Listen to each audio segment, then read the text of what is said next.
साथियों नमस्कार।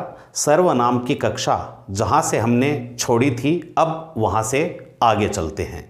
देखिए, हमने पिछली कक्षा में सर्वनाम जब हम पढ़ रहे थे तो आपने जाना कि सर्वनाम किसे कहते हैं, हिंदी में मूल रूप से सर्वनाम कितने हैं और उन सर्वनामों का जो वर्गीकरण है वह कितने भेदों में किया गया है। साथियों, हमने भली भांति ये जाना कि हिंदी में मूल सर्वनाम 11 हैं और उन 11 सर्वनामों को प्रयोग के आधार पर हमने 6 भागों में विभक्त किया है। और वे 6 भाग कौन से हैं? तो पुरुषवाचक, निश्चयवाचक, अनिश्चयवाचक, प्रश्नवाचक, संबंधवाचक और निजवाचक। इन सभी के अंतर्गत आने वाले सर्वनाम शब्दों के बारे में भी हमने चर्चा की और हमने यह भी जाना कि पुरुषवाचक सर्वनाम जिसके अंतर्गत 3 पुरुषों में हमने इस सृष्टि का जो वर्गीकरण किया, विभाजन किया, वक्ता, श्रोता और श्रोता के अतिरिक्त जो कुछ भी जड़ चेतन बसता है वह सब कुछ हमने अन्य पुरुष के हवाले किया। अब देखिए, हम चर्चा करेंगे कि वे जो मूल रूप से 11 सर्वनाम हैं उनका कारकीय जो रूप है वह क्या होता है और वचन के अनुसार, यानी हमने एक वचन के 11 शब्द लिखे, उनका बहुवचन रूप किस तरह से बनेगा। और साथ ही साथ हम यह भी देखेंगे कि प्रत्येक सर्वनाम के अंतर्गत यानी पुरुषवाचक, निश्चयवाचक, अनिश्चयवाचक इस रूप में देखेंगे कि उन सर्वनाम शब्दों का प्रयोग यहाँ पर किस प्रकार होता है। इस कक्षा में हम यह भी जानने का प्रयास करेंगे कि पुरुषवाचक सर्वनाम के यह वह और निश्चयवाचक सर्वनाम के यह वह में क्या अंतर है। और साथ ही साथ हम इसे जोड़ने का प्रयास करेंगे विशेषण के साथ, यानी सार्वनामिक विशेषण में भी यह और वह का प्रयोग होता है। तो इन तीनों में जो बहुत बड़ा कन्फ्यूज़न विद्यार्थियों के लिए होता है उस कन्फ्यूज़न को भी हम यहाँ पर दूर करने का प्रयास करेंगे। तो देखिए, सबसे पहले हम यह देखते हैं कि हमारे सर्वनामों का कारकीय रूपांतरण क्या होता है। आप इसे ऐसे समझें जैसे हमारा एक हो गया यह, दूसरा हो गया वह, एक और सर्वनाम हमारा हो गया जो। इसके बाद हम बात करें तो एक आप ले सकते हैं सो और एक ले सकते हैं कौन।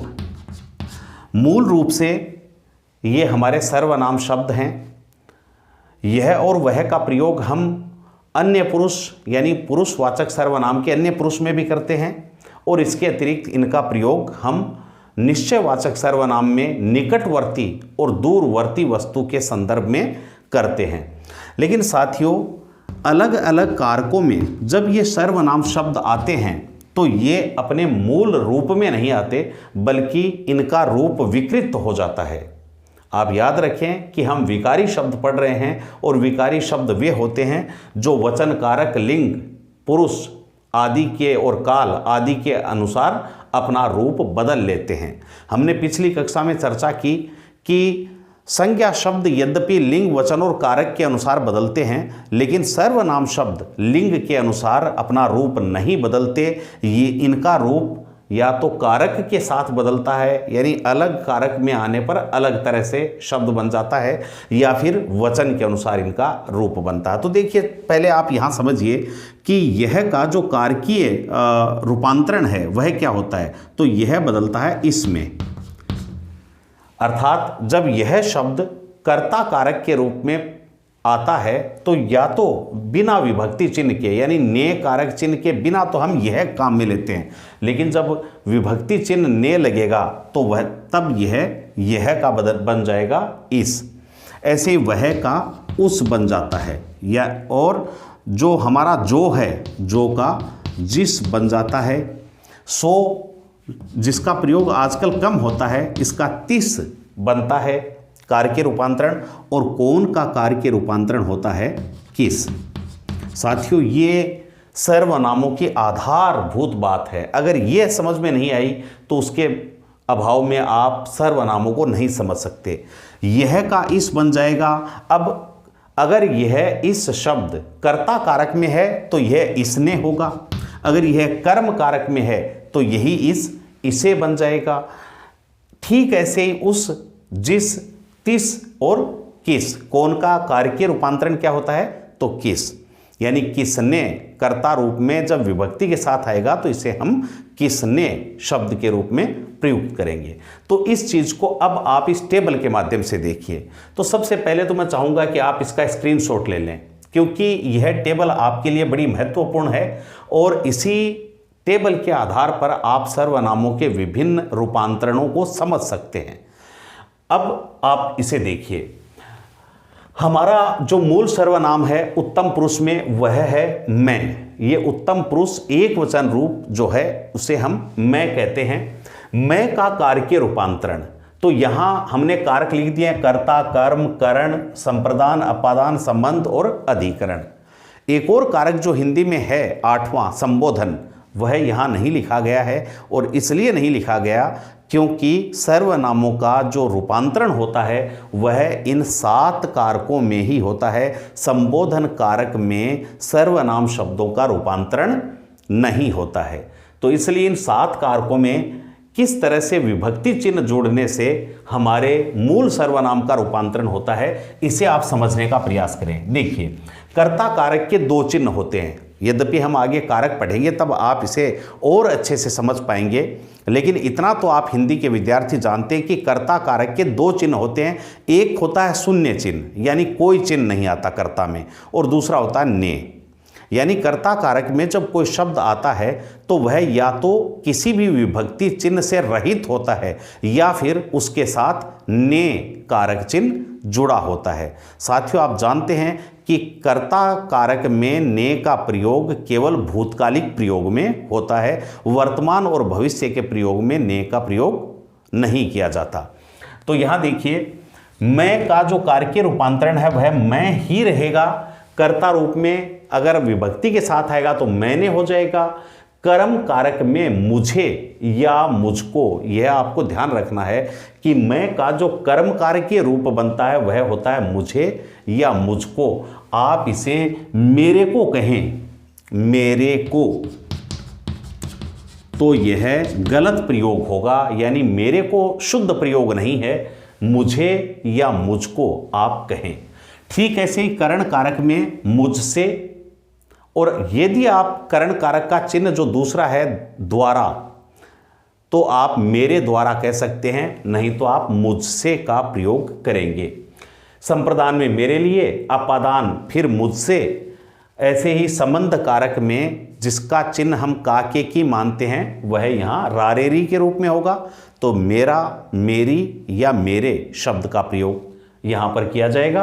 अधिकरण कारक के रूप में हम जो मैं का प्रयोग करेंगे वह मुझ में या मुझ पर। साथियों, यहाँ ध्यान रखने वाली बात यह है कि मैं का जो रूपांतरण है वो किस रूप में होता है, तो वह मुझ रूप में होता है। या तो मैं रहता है या मुझ के रूप में इसका रूपांतरण होता है, जिसे आप कर्म कारक में देख सकते हैं, करण कारक में देख सकते हैं। संप्रदान में मुझको भी हो सकता है, लेकिन हमारी वर्तमान प्रचलित हिंदी भाषा में हम लिए का प्रयोग करते हैं, तो मेरे लिए ज़्यादा सटीक है।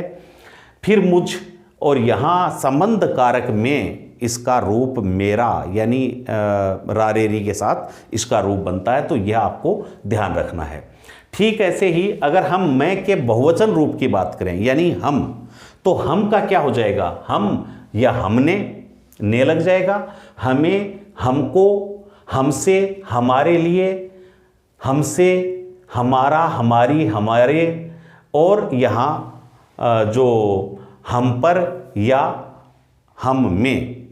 तो इस तरह से आप इसके बहुवचन रूप का रूपांतरण स्वयं कर पाएंगे। इसके बाद देखिए तू।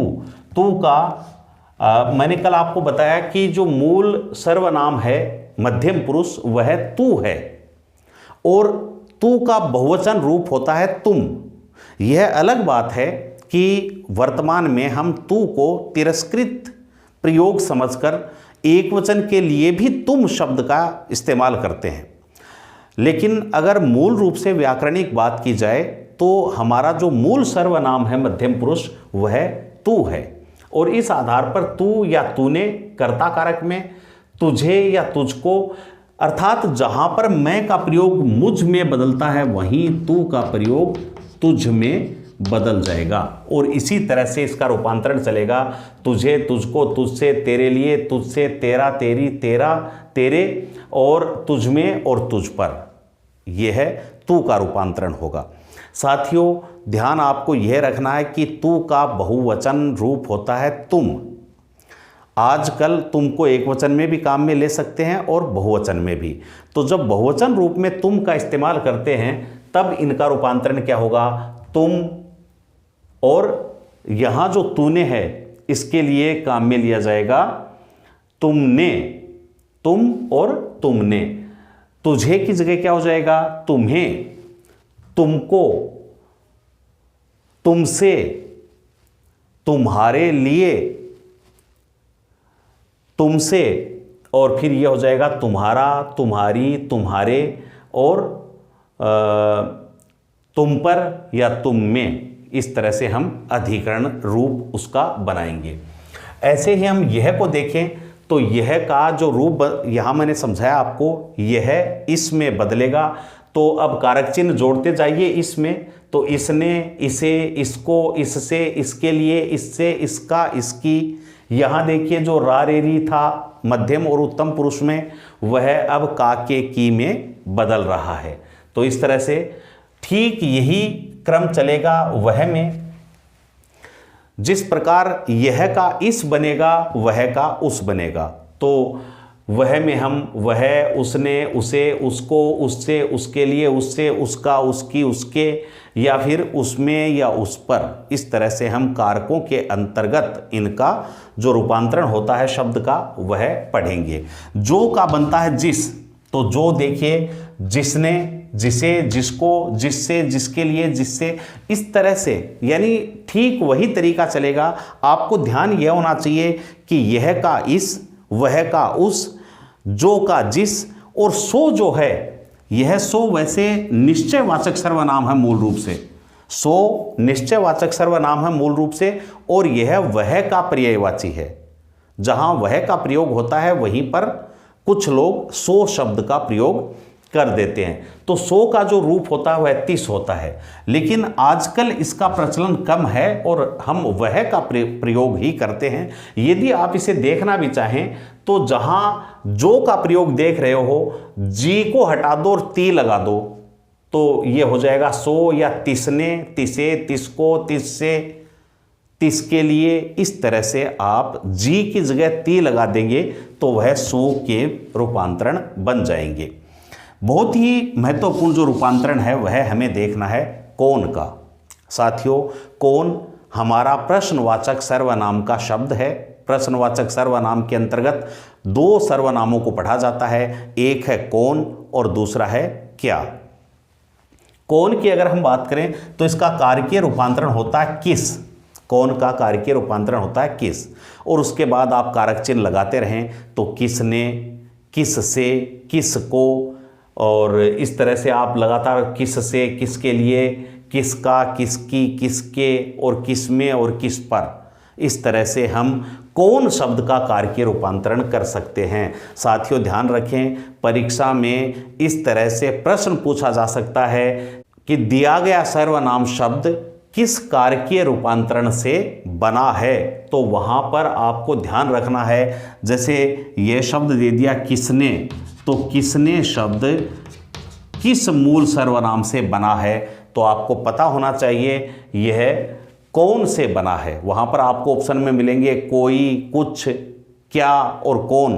तो आपको यह ध्यान होना चाहिए कि यह किसने शब्द जो है वह कौन मूल सर्वनाम का कर्ता कारकीय रूप है। तो इस तरह से आपको इस टेबल को देखना है। इसके बाद देखिए एक बहुत ही जो विस्तृत व्यापक सर्वनाम प्रयोग है वह है आप। आप बखूबी जानते हैं कि आपका प्रयोग पुरुषवाचक सर्वनाम के मध्यम पुरुष में किया जाता है, आदर सूचक रूप में। आपका प्रयोग हम आदर सूचक अर्थों में ही पुरुषवाचक सर्वनाम के अन्य पुरुष में करते हैं। आपका प्रयोग मूलतः आप जो है वह निजवाचक सर्वनाम है, तो वहाँ निजवाचक सर्वनाम में भी आपका प्रयोग किया जाता है। तो इसका जो रूपांतरण है, यह वाला रूपांतरण जो हमने किया है यह आदर सूचक अर्थ में है, निजवाचक के अर्थ में यह रूपांतरण नहीं है। आदर सूचक अर्थ में इसका जो रूपांतरण होता है वह क्या होता है, तो कर्ता कारक के रूप में आप या आपने, कर्म के रूप में जब ये आता है तो आपको, आपसे, आपके लिए, आपसे, आपका, आपकी, आपके और आप में, इस तरह से इसका रूपांतरण होता है। साथियों आप ये ध्यान जरूर रखें कि अगर आप निजवाचक सर्वनाम की भूमिका में हो तब इसका जो संबंध कारकीय रूप है वह संबंध कारकीय रूप आपका, आपकी, आपके नहीं बनेगा, बल्कि निजवाचक की स्थिति में इसका जो संबंध कारकीय रूप है वह ना लगेगा। इसमें अपना, अपनी और अपने, इस रूप में इसका प्रयोग संबंध कारक के रूप में, निजवाचक के रूप में जब आप होगा। आप विशेष रूप से ध्यान रखें कि आप अगर आदर सूचक है तो इसका रूपांतरण ये है, लेकिन आप यदि निजवाचक सर्वनाम के रूप में है तो इसका जो संबंध कारक के रूप बनेगा वो अपना, अपनी, अपने के रूप में बनेगा। इस बात का आपको बखूबी ध्यान रखना है। अब देखिए जो महत्वपूर्ण बातें हैं, हमारे कुछ सर्वनाम बच गए हैं। हमने यहाँ एक वचन यानी मूल रूप का ही एक कारकीय रूपांतरण किया। साथियों मैं समझता हूँ कि इस आधार पर आप इनके बहुवचन रूपों का रूपांतरण खुद कर लेंगे। जैसे यह का इस हुआ, ऐसे ही जो यह का बहुवचन रूप होगा ये और वह का बहुवचन रूप वे, तो इनका जो रूपांतरण होगा वह क्या होगा, तो इस की बजाय इन या उन, इन्होंने, उन्होंने, इनसे, उनसे, इस तरह से आप उनका रूपांतरण करेंगे। नोट लगाकर आप लिखें कि जो रह गए, एक तो हमारा क्या, एक रह गया कुछ, और इसके अलावा हम बात करें तो कोई। साथियों एक बार कोई को भी आप छोड़ें, क्या और कुछ का कारकीय रूपांतरण नहीं होता, कारकीय रूपांतरण नहीं होता है। यह आप ध्यान रखेंगे कि ये जो दो सर्वनाम है इनका कारकीय रूपांतरण नहीं होता है, अर्थात ये इसी रूप में रहते हैं। केवल जो कुछ है, जैसे तो कर्ता कारक में इसे कुछ कहेंगे और कर्म कारक में भी इसे कुछ कहेंगे। इनके साथ विभक्ति चिन्ह का प्रयोग भी नहीं होता है और अन्य कारकों में किसी भी कारक के रूप में इनका कोई रूपांतरण अलग से नहीं होता। अगर हम कोई की बात करें, दूसरा नोट लगाएं आप, ये पहला, और दूसरा नोट आप ये लगाएं कि कोई सर्वनाम का रूपांतरण कर्ता और कर्म कारक में होता है। और वह क्या होता है, कर्ता कारक में इसे कहेंगे हम किसी, किसी ने, और कर्म कारक में कहेंगे किसी, किसी को। इस तरह से कोई का जो रूपांतरण है वो किसी ने या किसी को, इस तरह से हम करते हैं जो कर्ता में और कर्म कारक में करते हैं। बाकी इसका जो रूपांतरण है हिंदी के अंतर्गत नहीं होता है, कुछ ब्रज भाषा में इनके रूप हैं जिसे आपको पढ़ने की ज़रूरत नहीं है। तो ये आप ज़रूर ध्यान रखें। परीक्षा में इस तरह के जो तथ्यात्मक प्रश्न पूछ लिए जाते हैं कि निम्न में से किस कारक का, किस सर्वनाम का कारकीय रूपांतरण नहीं होता, और वहाँ पर आपको दे दिया जो, एक दे दिया आपको कौन, एक दे दिया कुछ और एक दे दिया सो, तो वहाँ पर आपका उत्तर जो होगा वह होगा कुछ। क्या और कुछ का कोई कारकीय रूपांतरण नहीं होता है, तो ये आपको ध्यान रखना है। अब साथियों अगली कक्षा में हम सभी सर्वनामों का वाक्य में प्रयोग कर करके उन्हें पहचानने का जो मेथड है, जो तरीका है, उसके ऊपर चर्चा करेंगे। और जो सर्वनाम में सबसे महत्वपूर्ण जो बात है, जहाँ से प्रश्न निकलते हैं, वह है ये आपका निश्चयवाचक और अन्य पुरुषवाचक। इन के जो शब्द हैं यह और वह, इन्हें कैसे पहचाना जाए, और साथ ही साथ सार्वनामिक विशेषण के साथ जो एक रूपता बनती है, यानी ये एक जैसे लगते हैं विद्यार्थियों को परीक्षा में, तो यह अंतर कैसे समझा जाए, इसके ऊपर विस्तार पूर्वक चर्चा करेंगे। धन्यवाद।